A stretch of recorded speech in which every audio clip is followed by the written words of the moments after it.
All right, welcome to today's press conference. Bienvenue à la conférence de presse d'aujourd'hui. We will now hear from the Deputy Prime Minister. Okay, thank you very much. Hello, everyone.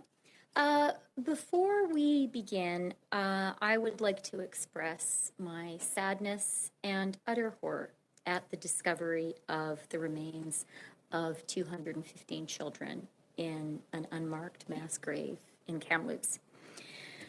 As a mother and as a Canadian, this is heartbreaking. I've struggled to find the words to explain this to my own children, and I haven't found those words yet. Uncovering the truth of what happened in Kamloops and other residential schools, and recognizing the true scale and significance of the tragedy is absolutely essential if we are to walk the path of reconciliation together. There must be accountability, and there will be.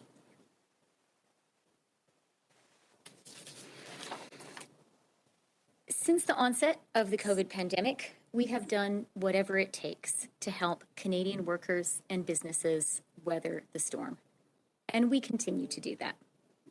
Today, I'm announcing details about the new Canada Recovery Hiring Program. This new support measure will be key to helping small and medium-sized businesses across Canada come roaring back. Plus important encore, je peux dire aux petites entreprises qu'une fois que la loi d'exécution de budget, le projet de loi C-30, recevra la sanction royale, ce programme sera rétroactif au 6 juin.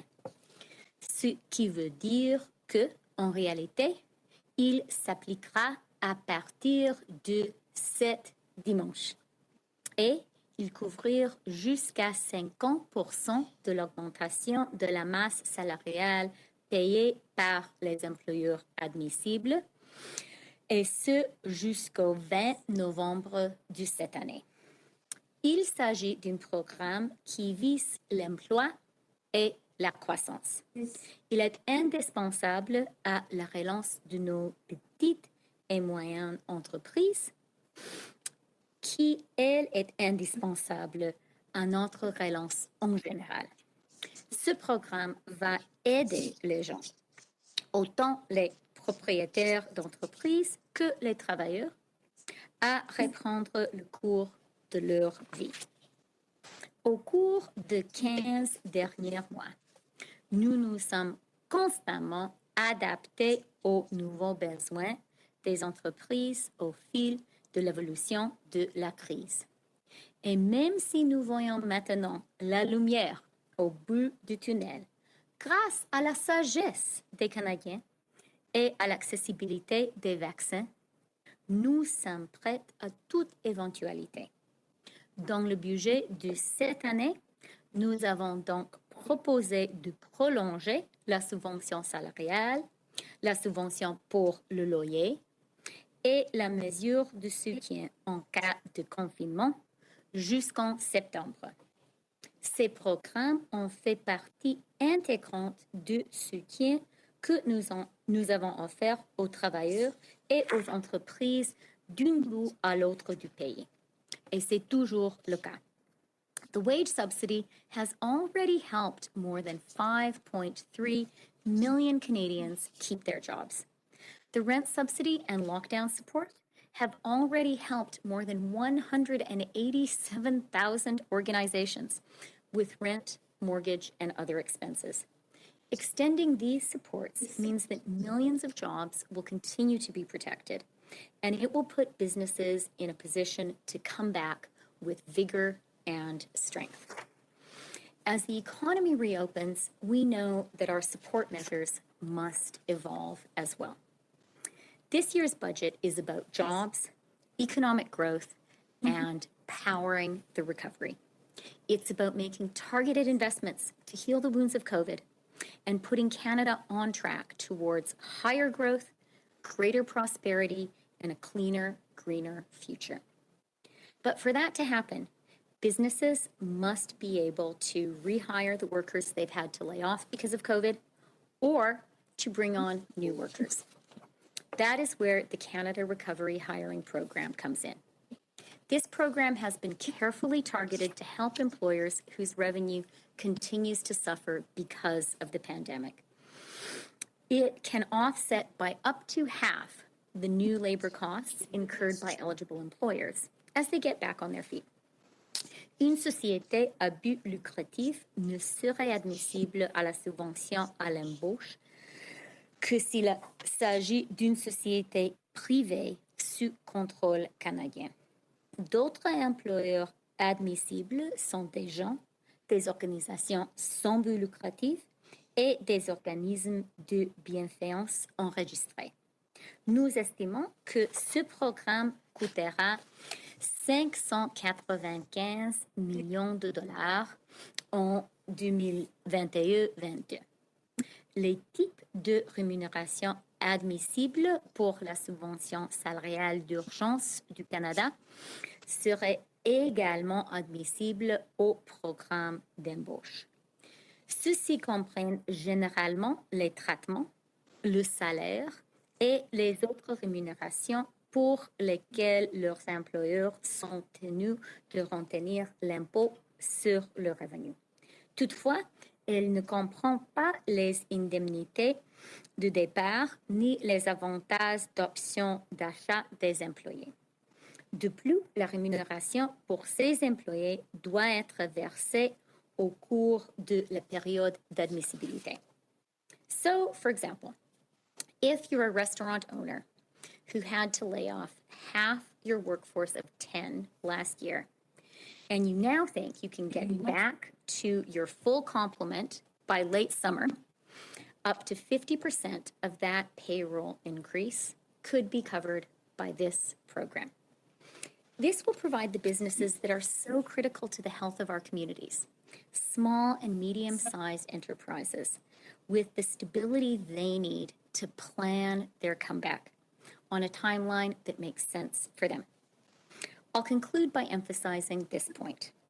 We are going to give Canadian businesses the support they need to keep employees on the payroll, to hire new staff, to maintain their day-to-day operations, and to invest in long-term growth. I look forward to Bill C-30's receiving royal assent so that we can help our critically important businesses recover, rebuild, and start to grow again. And now I'll turn it over to the Minister of Small Business, Export Promotion, and International Trade. Mary, over to you. Well, thank you very much, Deputy Prime Minister, for that. And good morning, everyone. Before I begin, let me acknowledge that I am speaking to you from the traditional territory of many nations, including the Mississaugas of the Credit, the Anishinaabe, the Haudenosaunee, the Chippewa, and the Wendat people. I also want to acknowledge the tragedy of the 215 children whose lives were taken in a Kamloops residential school and whose remains were discovered this past week. For those of us who are settlers or even immigrants to Canada, it's important to recognize that Indigenous peoples have always been here and that we all have a role to play in reconciliation moving forward. It is terrific to be here today with my good friend and colleague, the Deputy Prime Minister and Finance Minister in Chrystia.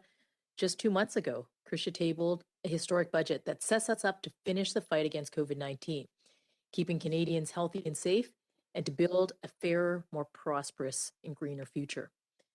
Today is not 2009. We cannot afford to take a decade to recover from this COVID recession. To our small businesses who really are at the heart of all of our communities and the backbone of our Canadian economy, we know that you have faced unprecedented challenges. And since the beginning of this pandemic, we have been working with you, listening to you, and we've had your backs. And we will continue to be there for you throughout the rest of this pandemic and into our economic recovery. From decisive action to lowering credit card fees to historic investments in digital and technology adoption, Budget 2021 is also the most small business friendly budget in Canadian history. We've extended vital COVID supports like the wage subsidy, the rent subsidy, and the lockdown support. And we know that there is still more to do to support our businesses as you get on that road and that path to recovery. And as Chrystia just shared, today we are launching the new Canada Recovery Hiring Program, and this program will help businesses hire back faster. There's more than 500,000 Canadians who are still unemployed or working reduced hours, and this will help kick our recovery into high gear. I'm also happy to announce that we will be extending our COVID lending programs, BCAP, which is the Business Credit Availability Program, and HASCAP, the Highly Affected Sectors Credit Availability Program, and we're going to extend this until December.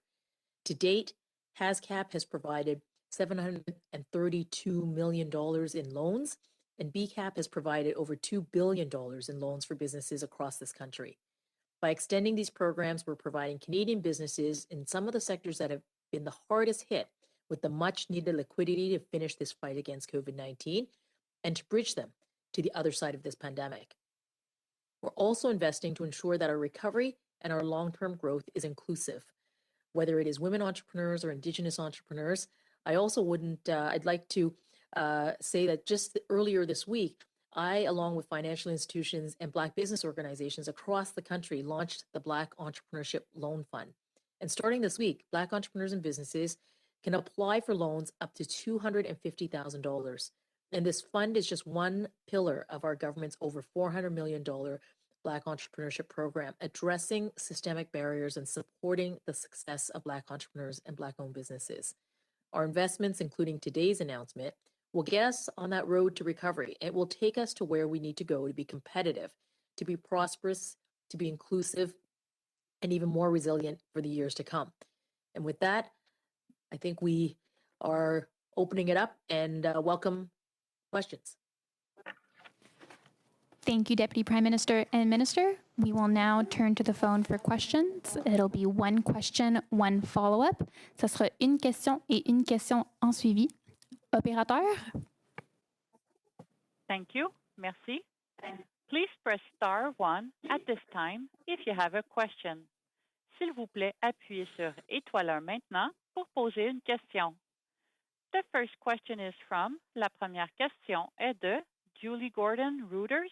Please go ahead. À vous la parole. Hi there. Thank you for taking our questions. Minister Freeland, this one's for you. We're hearing that G7 will vow this week to reach an ambitious deal on a minimum global corporate tax. What level do you think would be a good compromise? 15%, 21%, or is there something else that you're looking for? Hi, Julie. Thank you very much for your question. And you're right, I am heading to the in-person only G7 meeting later today. One of the key issues on the agenda is going to be the global tax regime, which we've been working on at the OECD for some time. There are two pillars to that regime that are very important to Canada.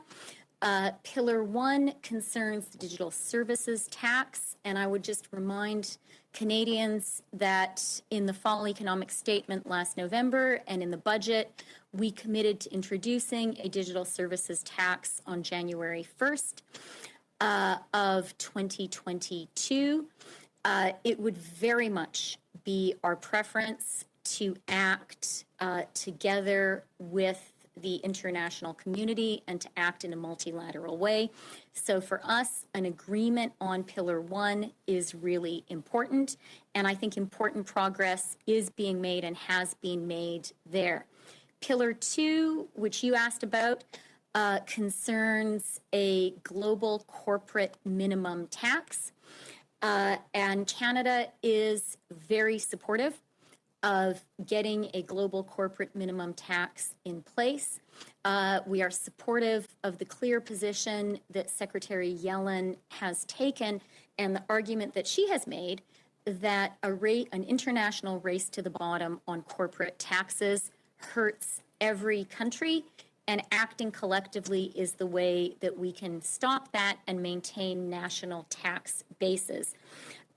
You're right that a lot of the conversation is going to be about what is an acceptable level. I would just say what is also important for us is to ensure that the rules governing how international corporate taxes are levied for all countries are also an important part of the conversation.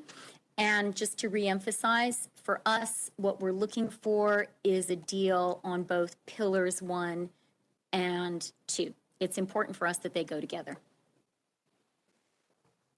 Thank you. Follow up? So sorry, to follow up on that, I mean, I guess how concerned are you that the U.S. proposal would lead to most of the extra tax revenue from big tech companies being paid in the U.S. rather than in other G7 countries where those businesses operate? Which U.S. proposal do you mean, the Pillar 1 or the Pillar 2? And Kat, it's okay to let Julie specify there. Pillar 2, the second one. No, sorry, that's Pillar 1. The second one, right? Sorry. Yeah, I was going to say, I think that your question actually refers to Pillar 1. So look, on Pillar 1, Canada's philosophical preference and our approach going into the conversation has been to focus on a digital services tax. And we think that intellectually and practically, that makes sense. This is, at least in terms of international tax deals, it is a new space for the global economy. And there are new ways that companies are deriving their revenues. And those new approaches, we think, require a new approach to international tax agreements, which is why our view going into this has been focusing on digital services is the right way to go. And that is the plan that we put forward in our fall economic statement and in our budget. Having said that, we strongly believe in multilateral agreements. We think an agreement at the G7 level is also very important to drive towards an international agreement. And we feel that the compromise proposals put forward by Secretary Yellen earlier this year represent a real advance on, earlier this year, and in fact, actually at the end of last year, the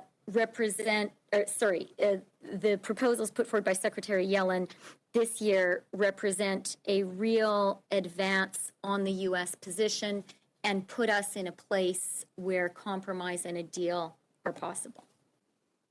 And the positions on both pillars 1 and 2. Thank you. Prochaine question. Thank you. Merci. The next question is from, la prochaine question est de Christian Noël de Radio-Canada. Please go ahead, à vous la parole. Bonjour, Mme Freeland. J'aimerais vous parler des primes aux dirigeants d'Air Canada qui ont reçu un plan de sauvetage de 6 milliards de dollars de votre gouvernement, des millions de dollars en subventions salariales. Votre collègue au Conseil des ministres, Pablo Rodriguez, dit « c'est indécent et inacceptable ». Vous en pensez quoi? Merci, Christian, pour la question très importante et j'apprécie l'opportunité de parler de ce sujet.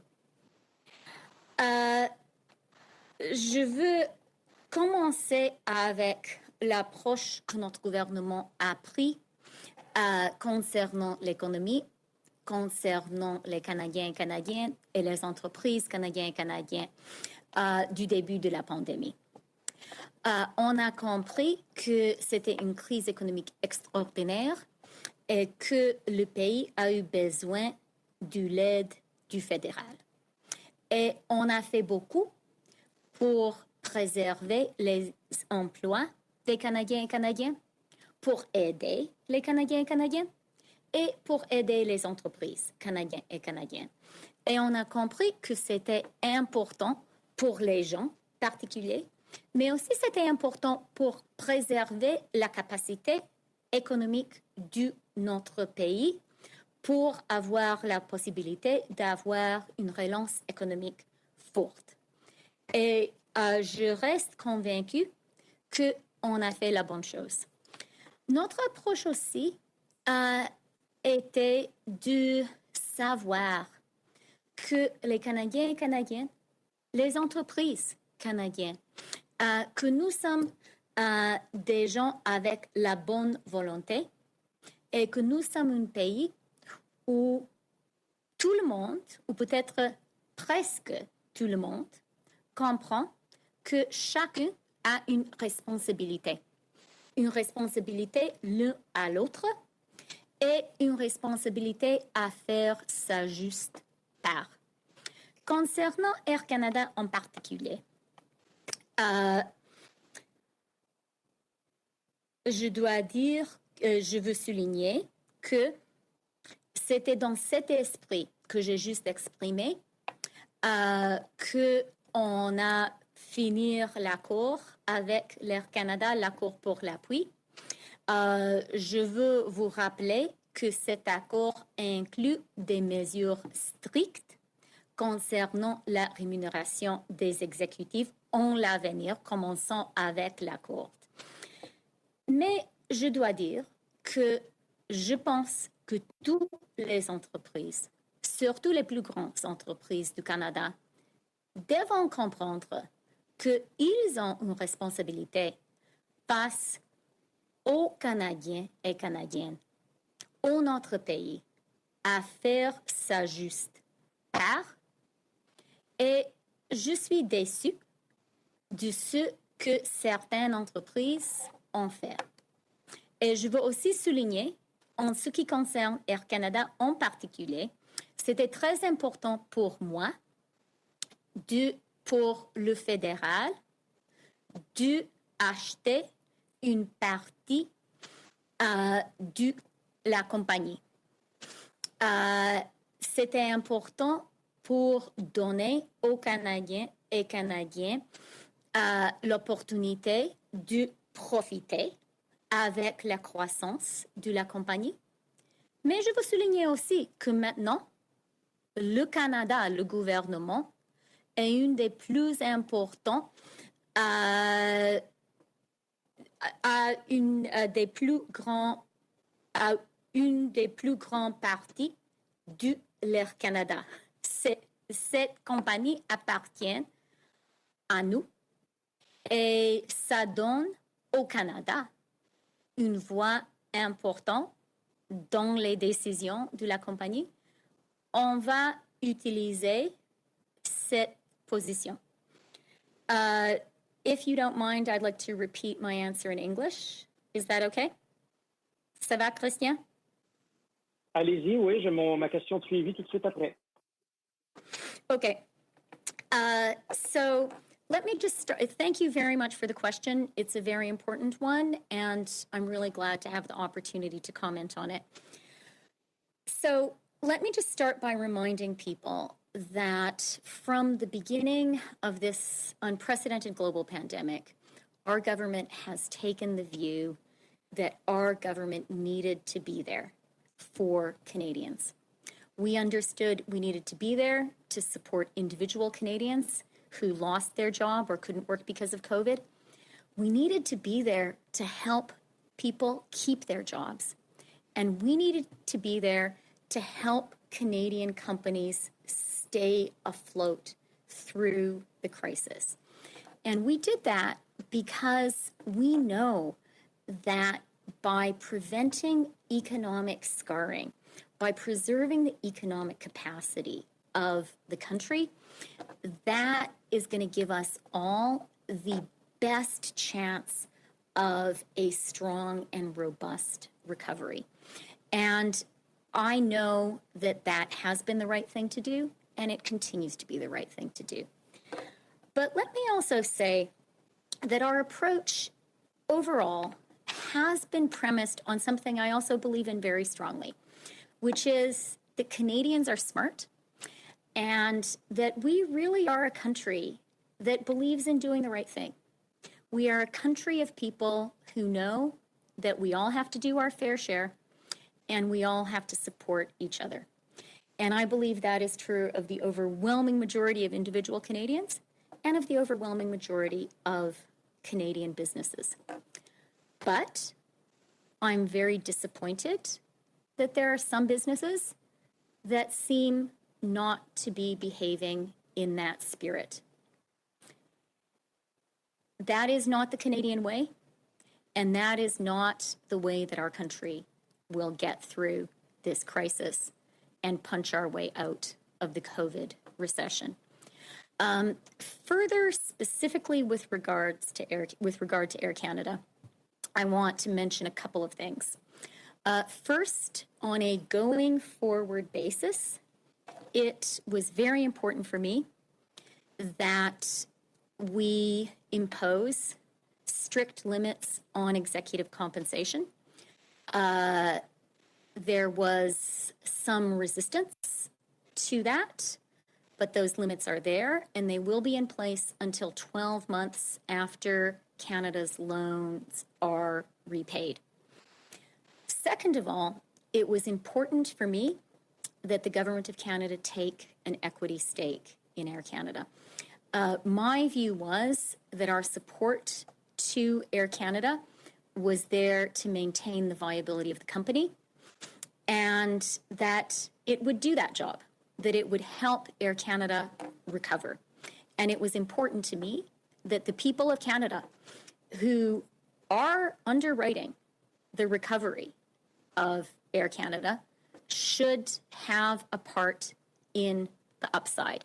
That is what our equity stake gives us. Our equity stake also means we are now, as the government, an important shareholder in Air Canada. That gives us a voice in decisions taken by the company.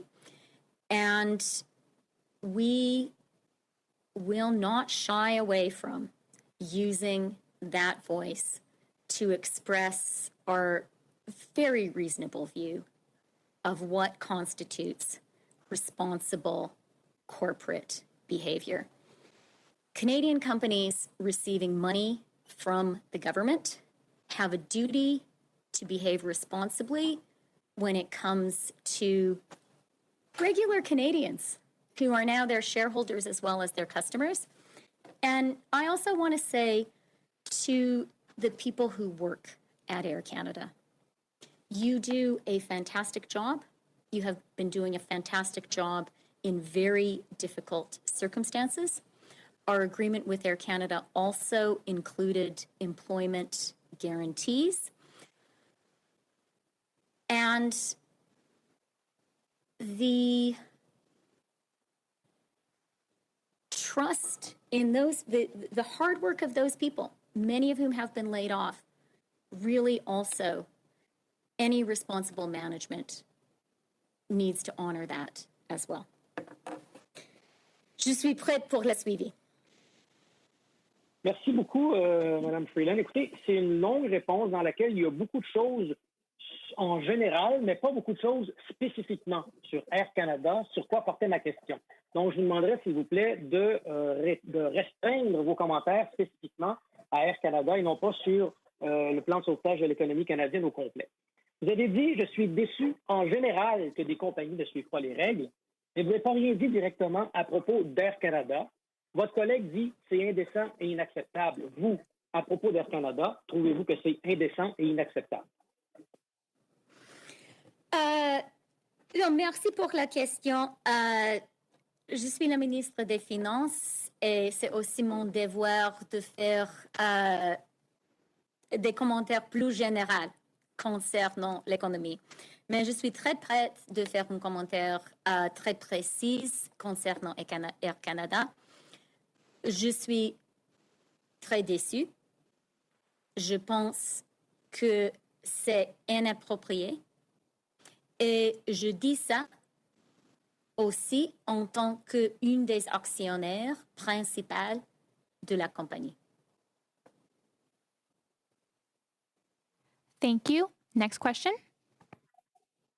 Thank you. Merci. The next question is from, la prochaine question est de Jordan Press, the Canadian Press. Please go ahead. À vous la parole. Good afternoon, Ministers. Thank you for your time. Minister Freeland, can you tell us what economic indicators are you going to be looking for to be confident in moving ahead with plans starting in July to phase out the pandemic-related benefits that your government has laid out? Thanks, Jordan. That is a really good question. And I would say we're going to be looking at a number of factors. We're going to be looking at vaccination levels across the country. We will be looking at levels of COVID across the country. Those are very closely linked to the third factor we're looking at, which is the level to which the economy has reopened across the country. And then we will be looking at levels of employment and hours worked. And to ask just about the G7 meeting this week that you're going to, so is it now safe for Canadians to travel, provided that they have had one vaccination, follow public health guidelines, and quarantine on their return to Canada, as you and your delegation will be doing? I did raise with Dr. Tam the fact that I was intending to travel with a very small team. It is a trip that I'm undertaking with great caution. The G7 meeting is being held in person only. And so the only way for Canada to participate is for me to travel to London. I had a COVID test earlier this week. That's a requirement before getting on the plane. I will be tested quite regularly while I am in London.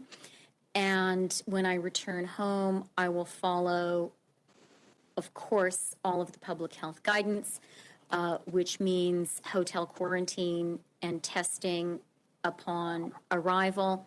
And then I will quarantine at home in my attic, separate from the rest of my family until the quarantine period is over. So I absolutely agree with the spirit of your question. I think travel should be undertaken with extreme care and only where absolutely necessary. And, you know, I will be honest in saying that I undertake this trip with great reluctance, because I think it is important for all of us to stay as close to home as possible. But my judgment was that it was important for Canada to have a seat at this table where some important decisions that will have a real effect on the lives of Canadians, specifically the international tax discussion. It was important for a Canadian voice to be there, and I will be careful about following public health advice. Merci. Prochaine question. Thank you. Merci. The next question is from, la prochaine question est de Kevin Gallagher, CTV National News. Please go ahead. À vous la parole. My question is for the Deputy Prime Minister. I just would like you to clarify there. I think you said you're coming back and you're quarantining in your attic. So I'm curious as to why you wouldn't be quarantining in a hotel. I believe the Foreign Affairs Minister, Mark Garneau, did when he came back from his meeting in London. No, I said, Kevin, I will quarantine in a hotel first, and that's how the quarantine works. You start in the hotel, and after that period, after the testing, you get released from the hotel, and then you need to isolate. Thank you. I'll ask a follow-up. I would like to know, why did it take your government 2 years and this tragic discovery in Kamloops to offer up the $27 million in funding that really was first set aside in the 2019 budget to locate children who died in residential schools, and what other funding has been promised for Truth and Reconciliation that remains unspent? So thank you for the question, Kevin. And I know that my colleagues, Ministers Bennett and Miller, have been speaking about this extensively today and are are working on this issue very, very closely. So I'm going to defer largely to them.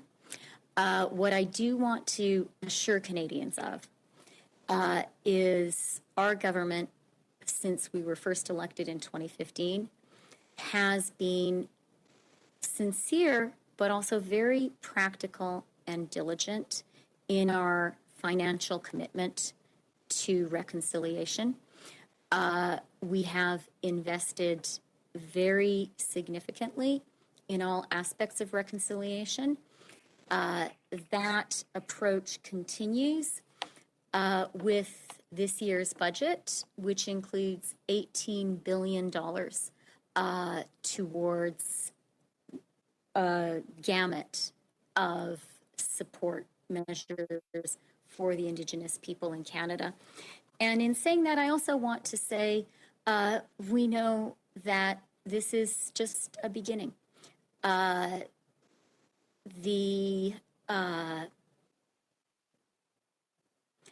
treatment of Indigenous people by Canada has been appalling. I think that it is, you could call it the original sin of our country. It is not going to be, reconciliation is not going to be a path that we can finish walking with one program or with one budget. It is something we just have to continue to invest in. And just in conclusion, I think it is very important for us to all accept and respect the extent to which this needs to be led by Indigenous people themselves. Merci. Prochaine question.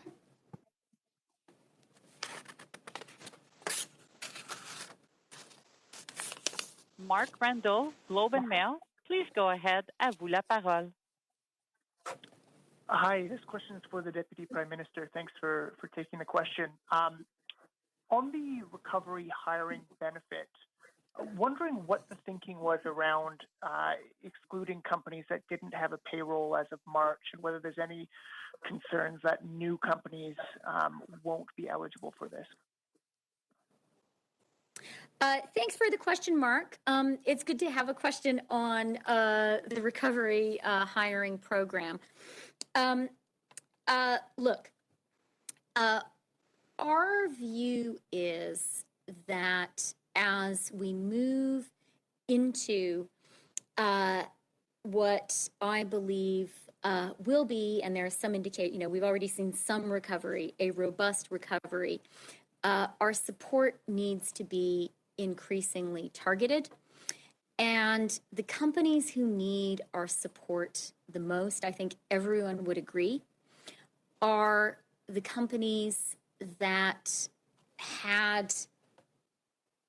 were hit by COVID as an external shock. This was a natural disaster for the companies that were up and running in Canada. We have supported them with, a suite of measures throughout the pandemic. And now that we see the light at the end of the tunnel, this particular program is targeted at helping those hardest hit companies come roaring back. An additional aspect of the program that does that is, by design, the design of the program will be of particular benefit to seasonal companies. If you're a company that naturally has fewer workers in the spring and more workers in the summer, this program will, just by its design, help you more.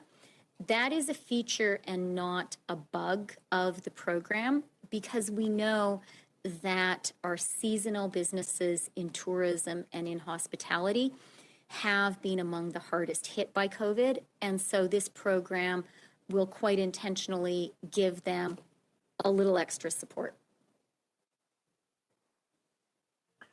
And following up on the fact that it's a payroll subsidy, and it seems like you can get the subsidy if you expand the payroll by increasing wages, benefits, all that kind of stuff, and it's not actually a specific requirement to hire new workers.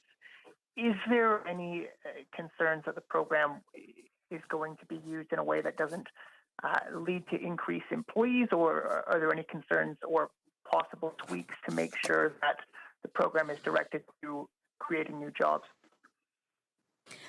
So the short answer, Mark, is no, that is not a concern. And that is another element of this program, which is a feature and not a bug. When we were putting this program together, we were very intentional about understanding what are the problems with the Canadian economy right now? What are the problems with the labor market? And clearly, one issue is we need more new jobs. But another big issue, probably equally significant, is a lot of people are working fewer hours than they would like. There are people who would like to work full-time who have had their hours reduced and are working part-time. And we didn't want to say to companies, hey, you only get money if you hire a new person, but you're not going to get support if you increase the hours of that part-time worker to full-time. We wanted to create an equally powerful incentive to do that because that is important for Canadian workers. And when it comes to the level of remuneration, equally, we wanted to say to companies, if what you think the right thing to do for you today is to support those workers who maybe, in addition to working fewer hours to help you guys collectively get through COVID, maybe some of your workers took a pay cut because your small restaurant or your tourism business just was not making the money. And you want to increase the salaries of those loyal workers, then we're going to support that decision as well. And let's be very clear, this is much more targeted than our previous programs. That's appropriate because it's a program for recovery rather than for getting through the natural disaster of COVID. And it is going to go to it is going to go principally to the smallest, hardest hit enterprises, and it's going to go to a lot of low-wage workers across the country. Thank you. We will take one more question. Une dernière question. Thank you. Merci. The last question is from, la dernière question est de Andy Blatchford, Politico. Please go ahead. À vous la parole. Thanks very much for taking our questions. This is for Deputy Prime Minister Freeland. What reassurances do you have, if any, that the U.S. won't retaliate against Canada if it were to introduce a unilateral digital services tax?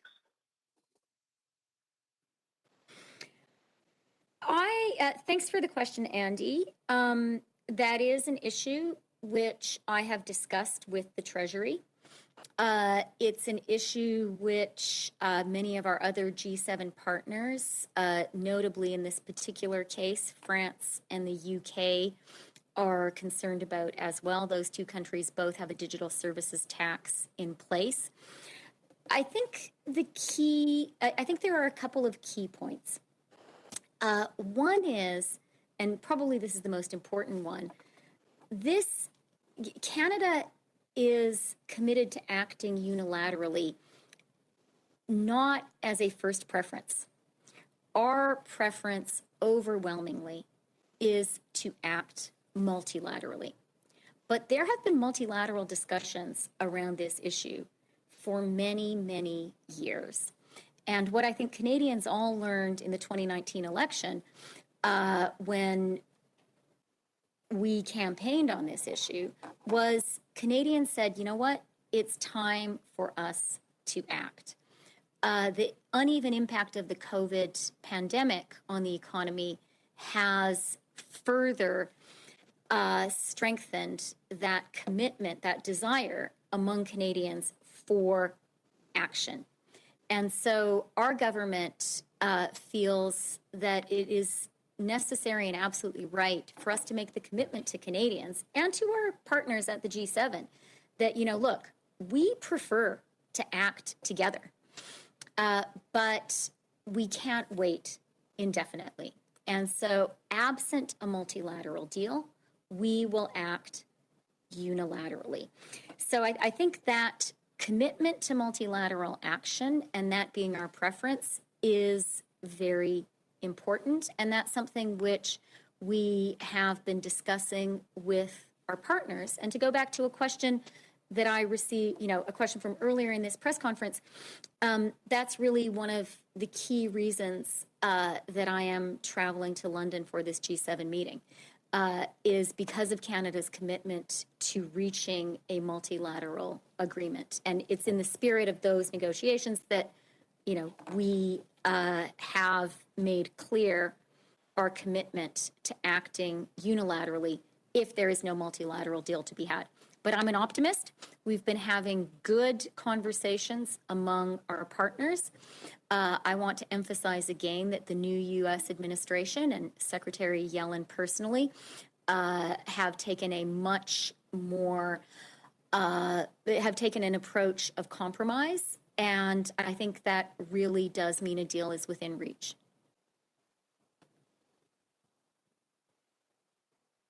And with that, just to come back to my question, have you gotten any reassurances from the U.S. side, or what is their message to you on this? Andy, you may remember my view during the NAFTA negotiations was I can speak for Canada, and other leaders can speak for their own countries. So I'll let them speak for themselves. But the Canadian position is clear. We definitely believe the time has come to do an international tax deal on both Pillar 1, the digital services tax, and Pillar 2, a global minimum corporate tax. We believe those two things need to go together. We are big believers in multilateralism. We would like to get there this summer. But at the end of the day, we can't wait indefinitely, and that's why we've also been clear that we intend, absent a multilateral deal, we are clear that we're going to move forward as some of our other G7 partners have done already. Thank you. And that concludes today's press conference. Ceci met fin à la conférence de presse d'aujourd'hui. Merci. Merci. Thank you. Merci.